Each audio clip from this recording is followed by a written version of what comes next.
সংবিধান সংশোধনী বিল নিয়ে মুখ খুললেন অমিত শাহ। জেলে থাকে আর সরকার চালানো যাবে না, অমিত শাহ এমনটাই জানাচ্ছেন। দিল্লি মুখ্যমন্ত্রী জেল থেকে সরকার চালিয়েছেন, অমিত শাহ এমনটাই জানাচ্ছেন। তামিলনাড়ুর কয়েকজন মন্ত্রী জেলে গিয়েও মন্ত্রিত্ব ছাড়েননি। কেউ জেপিসিতে না গেলে সেটা তার সিদ্ধান্ত। জগদীপ ধনকর অসুস্থতার কারণে পদত্যাগ করেছেন। একাধিক বিষয় নিয়ে মুখ খুলেছেন অমিত শাহ। কার্যত নতুন সংবিধান সংশোধনী বিল সহ বিভিন্ন বিষয় নিয়ে মুখ খুলেছেন তিনি। ঠিক কি বলেছেন তিনি শুনবো। जमानत मिलने के बाद वो फिर से ले सकते हैं। हमारा इतना ही है कि जमानत नहीं होती तब तक आप जेल से सरकार नहीं चला सकते। तो चलो जमानत मिलने में 30 की जगह 40 दिन हुआ, तो 40 दिन के बाद आप शपथ ले सकते हो कि 30 दिन के बाद अगर आप इस्तीफा देते हो उसके बाद में आपको जमानत मिलती है, जब चार्जशीट हो जाए वगैरह वगैरह, और जमानत अगर मिलती है तो आप शपथ ले सकते हो।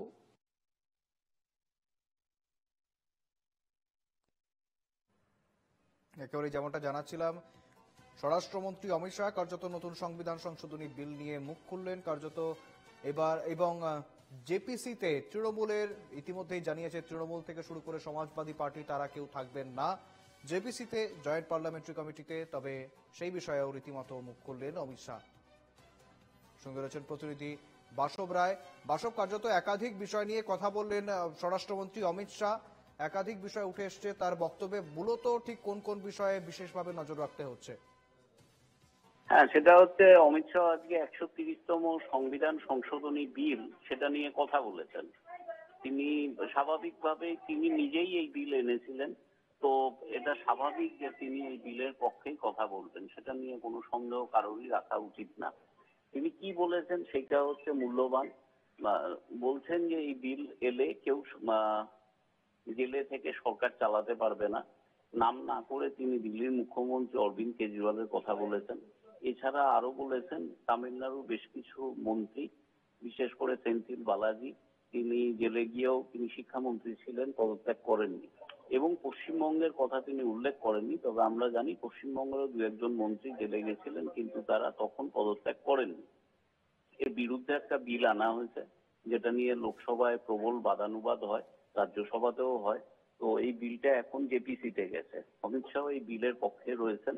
তার বক্তব্য হচ্ছে যে যদি কোনো মন্ত্রী, প্রধানমন্ত্রী থেকে শুরু করে যে কোনো রাজ্যের ছোটখাটো মন্ত্রী পর্যন্ত, তারা যদি জেলে যায় এবং বড়সড় অপরাধে, যে অপরাধের শাস্তি হতে পারে 5 বছর, হতে পারে, হবে ঠিক না, হতে পারে, তাহলে এবং 30 দিনের বেশি জেলে থাকে, তাহলে অটোমেটিক্যালি তার মন্ত্রিত্ব চলে যাবে। এরপর অমিত শাহ যেটা বলছেন, আজকে বলেছেন ইন্টারভিউতে, তো সেখানে তিনি বলছেন যে 30 দিনের বদলে যদি কেউ 40 দিন বা 50 দিনে জামিন পায়, ফিরে এসে আবার শপথ নেবে, তাহলে ইনসিকিউরিটি অর্থাৎ নিরাপত্তাহীনতার বিষয়টাই আসে না। তিনি এই বিল সর্বান্তকরণে সমর্থন করে তার পক্ষে বিভিন্ন যুক্তি দিয়েছেন। এটা গেল একটা দিক। দ্বিতীয় কথা হচ্ছে, তৃণমূল প্রথমে বলেছিল এই বিল জেপিসিতে গেছে, জয়েন্ট পার্লামেন্টারি কমিটি, যেটা বাংলা করলে যৌথ সংসদীয় কমিটি বলা যেতে পারে। সেই কমিটি এখনো তৈরি হয়নি, কিন্তু তৃণমূলের পক্ষে সাগরিকা ঘোষ প্রথম পার্টি সিদ্ধান্ত জানিয়েছিলেন যে এখানে তৃণমূলের কোনো প্রতিনিধি যাবে না। এটা হচ্ছে এক। এবং তারপরে এসপি এবং গতকাল আপ দিল্লি, তারাও বলেছে আমরা জেপিসিতে যাব না। কংগ্রেস এখনো এই নিয়ে কিছু বলেননি। এখানে অমিত শাহর বক্তব্য হচ্ছে যদি কেউ জেপিসিতে না যায় সেটা তাদের সিদ্ধান্ত, কিন্তু আমরা জেপিসি করি এই জন্য যে বিরোধীদের মতামতটাও আমাদের জরুরি। তো সেখানে যদি কেউ না যায় দেশের মানুষ দেখবেন। এটা গেল দুই। এই বিষয়টা নিয়ে কথা বলেছেন। এছাড়া ধনকর নিয়ে, জগদীপ ধনকর যেদিন রাজ্যসভার চেয়ারম্যান ছিলেন বা উপরাষ্ট্রপতি, তিনি পদত্যাগ করার পরে তাকে আর দেখা যায়নি, কোথাও দেখা যায়নি। তো এটা প্রথম কপিল সিবাল, যিনি এখন রাজ্যসভার এমপি, উত্তরপ্রদেশ থেকে নির্দল এমপি, কপিল সিবাল এই প্রশ্ন করেছিলেন যে জগদীপ ধনকরকে দেখা যাচ্ছে না, তো তাকে কি হাউস অ্যারেস্ট করা হয়েছে, যেটা পরে রাহুল গান্ধীও এই কথা বলেছিলেন। হাউস অ্যারেস্ট শব্দটা অবশ্য উচ্চারণ কেউই করেননি, কিন্তু ঠারে ঠোরে বুঝিয়ে দিয়েছে যে জগদীপ ধনকর এখন হাউস অ্যারেস্ট আছেন। তার কারণ জগদীপ ধনকরকে কেউ দেখেনি এবং তার বাড়িতে ফোন করলেও কেউ ধরে না, বা ধরলেও বলে যে বাসু, আমি তোমার কাছে ফিরবো। আমরা যোগাযোগ করেছি, সঙ্গে রয়েছেন তৃণমূল মুখপাত্র জয়প্রকাশ মজুমদার। জয়প্রকাশ বাবু, এনকেটিভি বাংলার পর্দায় আপনাকে স্বাগত। কার্যত এই নতুন বিল নিয়ে আপনাদের বিভিন্ন বিরোধীদের, অর্থাৎ বিশেষ করে যে যে জায়গাগুলি ছিল সেই বিষয় নিয়ে, বিভিন্ন বিষয় নিয়ে মুখ খুলেছেন অমিত শাহ। পাশাপাশি তিনি বলছেন যদি কারো 30 দিনের পরিবর্তে 40 দিনও জেল হয়, তিনি আবার জামিন পাওয়ার পর আবারও শপথ নিতে পারবেন। তাহলে তারপরেও কি আপনারা সেই নিরাপত্তাহীনতা বা সেই ক্ষমতাচ্যুত হওয়ার জায়গাটাকে একই রকম ভাবে দেখছেন এই বিলের? সমস্ত কিছুর পেছনেই আছে একটা দুরভিসন্ধি। সব থেকে বড় কথা, সংবিধান প্রণেতারা এইভাবে ভাবেননি। এরা নতুন করে ভাবছেন, আর নতুন করে ভাবছেন। সব থেকে অসুবিধার জায়গা এখানেই যে কেন্দ্রীয় সরকার তো নিরপেক্ষ নয়। আজকে প্রথমে অমিত শাহকে উত্তর দিতে হবে যে ওয়াশিং মেশিন হিসেবে বিজেপি ব্যবহৃত হচ্ছে কিভাবে। যাদের বিরুদ্ধে দুর্নীতির ভুরি ভুরি অভিযোগ, সকলের সামনে টাকা নিতে দেখা গেছে, তারা আজকে মহামন্ডিত হিসেবে তাদের আগলে তারা আছেন বিজেপিতে। তাদের বিরুদ্ধে কেন কোনো কেস নেই? তাদেরকে কেন গ্রেপ্তার করা হয় না? আগে তার উত্তর দিতে হবে। যেদিন অমিত শাহ নিজেকে প্রমাণ করবেন বা নরেন্দ্র মোদী যে আমাদের বিজেপি সরকার নিরপেক্ষ, তারপরে এইটা নিয়ে আলোচনা সম্ভব। আমি শুধু একটাই কথা বলি, যীশু খ্রিস্টের জীবনে একটা ছোট্ট উপমা দেওয়া ঘটনা আছে। একজন মহিলাকে সবাই মিলে পাথর মারছিল। যীশু খ্রিস্ট গিয়ে বললেন যে সবাই মিলে মারছো কেন পাথর? তার উত্তরে কয়েকজন বলল এই মহিলাটি পাপ করেছেন। তখন বললো, ও তাহলে তো পাথর মারাই উচিত, কিন্তু যে পাথর মারবে সে যেন পাপ না করে। আপনাদের মধ্যে যারা পাপ করেননি তারাই পাথর মারার যোগ্য বা অধিকারী। সেটা বিখ্যাত গল্প। সুতরাং আমি অমিত শাহকে মনে করিয়ে দিচ্ছি, এইসব জ্ঞান দেওয়ার আগে নিজেদের ঘর পরিষ্কার করুন, নিজেদের দুর্নীতিগ্রস্ত লোকজনদের বিরুদ্ধে কারবাই করুন। ইডি সিবিআই কোথায়? কোথায় শুভেন্দু অধিকারীর বিরুদ্ধে ইডি সিবিআই, হেমন্ত বিশ্ব শর্মার বিরুদ্ধে ইডি সিবিআই? এইসব উত্তর না দিলে এই বড় বড় কথা মানুষ এক মুখ হেসে পাশে ফেলে দেবে। একেবারেই ধন্যবাদ জয়প্রকাশ বাবু। আমার সঙ্গে রয়েছেন প্রতিনিধি বাসব রায়। আমি আবারও ফিরবো বাসবের কাছে। বাসব, যেমনটা জানাচ্ছিলেন, অমিত শাহ ধনখড় নিয়েও কথা বলেছেন যে ধনখড় অসুস্থতার জন্যই পদত্যাগ করেছেন, এই বিষয়ে আর কিছু বলা উচিত না তিনি জানিয়েছেন। মানে ধনখড়ের যেটা পাবলিক স্ট্যান্ড সেটাকেই তিনি সমর্থন করেছেন এবং স্বরাষ্ট্রমন্ত্রী হিসেবে সেটাই তার করণীয় এবং সেটাই তিনি করেছেন। এছাড়া অমিত শাহ এই বিল নিয়ে যেটা বলেছেন, তার বক্তব্য হচ্ছে কংগ্রেস সহ বিরোধী দলের অনেক সাংসদ এই বিলকে সমর্থন করবে, এটা অমিত শাহর বক্তব্য। তার বিরুদ্ধে ইতিমধ্যেই কংগ্রেসের মানিকম টেগর বলেছেন, যেমন অমিত শাহ বলছেন কংগ্রেস সহ অনেক বিরোধী এটা সমর্থন করবে, সেই নিয়ে তিনি বলেছেন যেটা বিজেপির অনেক সাংসদ এই বিল সমর্থন করবে না।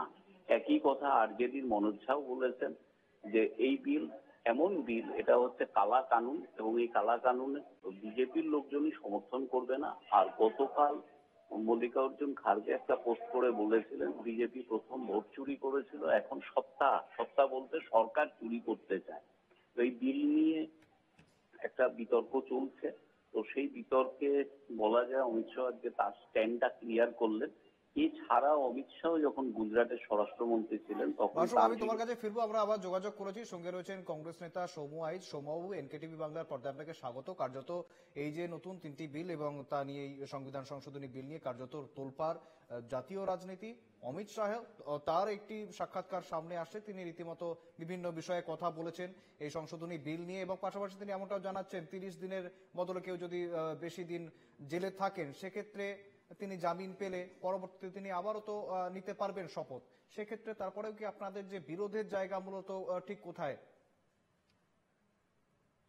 এটা অনেকটা মনে হচ্ছে যে অনেকটা তুলনামূলকভাবে মনে হচ্ছে যে ওসামা বিন লাদেন নিজেকে ওই করছেন আর কি, নোবেল শান্তি পুরস্কারের জন্য আবেদন করছেন। তো এখন ভোট চুরি ধরা পড়ে গেছে, তো দিক ঘোরাতে হবে। পার্লামেন্টে 63% বিজেপির এমপি তারা হচ্ছে সঙ্গীন মামলায় যুক্ত। আর কনভিকশনের আগে আপনি তাহলে প্রধানমন্ত্রী ঠিক করবে মুখ্যমন্ত্রীকে সরিয়ে দেবে কিনা, না পেরে হারাতে পারবে না জেনেছে। আকাশের মেঘ খুব খারাপ, তাই এখন এইসব আইন আনার চেষ্টা করছে। হারবে, এই আইনটা আনতে পারবে না জেনেও করছে, তার কারণ মানুষকে দিগ্ভ্রান্ত করতে হবে। সংসদীয় গণতন্ত্রের যে মাপকাঠি সেটাকে ছোট করতে চাইছে। আইন আদালতে তাদের যে আদালতের যে রূপরেখা, আদালতের যে পরিকাঠামো সেটাকে নষ্ট করতে চাইছে। তো ফলে প্রধানমন্ত্রী ঠিক করে দেবে, আর ঠিক করে দেবে পার্লামেন্টে কে থাকবে না থাকবে, মুখ্যমন্ত্রী কে হবে না হবে, কাকে সরিয়ে দেওয়া যাবে কি যাবে না।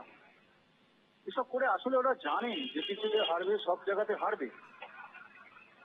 তাও এটা নিয়ে মানুষের দিগ্ভ্রান্ত করার চেষ্টা করছে। তার কারণ ভোট চুরি ধরা পড়ে গেছে।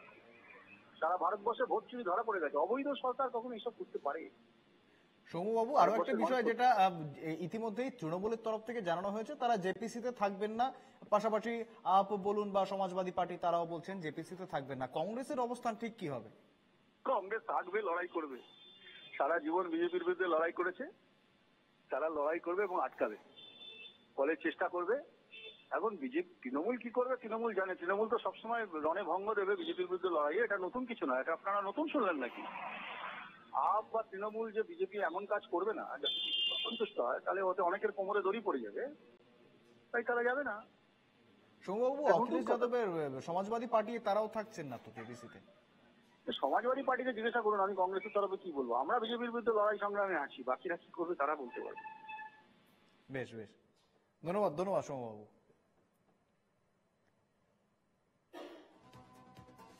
আরো ফিরবো, আমার সঙ্গে রয়েছেন প্রতিনিধি বাসব রায়। বাসব, কার্যত যেমনটা জানাচ্ছিলে তুমি। হ্যাঁ, সেটা হচ্ছে যে এই বিলটা এমন, মানে এই বিল নিয়ে যখনই কথা উঠেছে বিভিন্ন ভাবে এই বিলের বিরুদ্ধে যে যুক্তিগুলো সেগুলো বেশ জোরালো। যতই স্বরাষ্ট্রমন্ত্রী অমিত শাহ এর পক্ষে বলুন না কেন, তার কারণ আমাদের যে সংবিধান বা আমাদের যে বিচার কাঠামো, ভারতের যে আইনের যে প্রয়োগ, সেখানে পরিষ্কার বলা হচ্ছে যতক্ষণ না কেউ দোষী সাব্যস্ত হবে ততক্ষণ পর্যন্ত তাকে দোষী বলা যাবে না।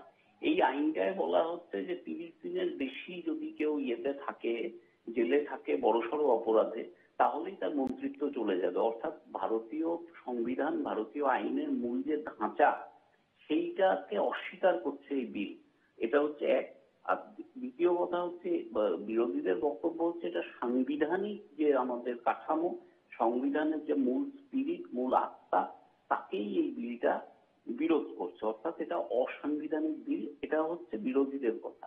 তবে যেটা জরুরি সেটা হচ্ছে এই বিল যদি আইনে পরিণত করতে হয় তাহলে সংবিধানের 3টে ধারা পরিবর্তন করতে হবে এবং সংবিধানের বাসব, আমি ফিরবো তোমার কাছে। আমরা যোগাযোগ করেছি, সঙ্গে রয়েছেন সিপিএম নেতা বিকাশ রঞ্জন ভট্টাচার্য। বিকাশ বাবু, এনকেটিভি বাংলার পর্দায় আপনাকে স্বাগত। কার্যত সংবিধান সংশোধনী যে বিল রয়েছে সেই বিল নিয়ে রীতিমতো তোলপাড় দেশ।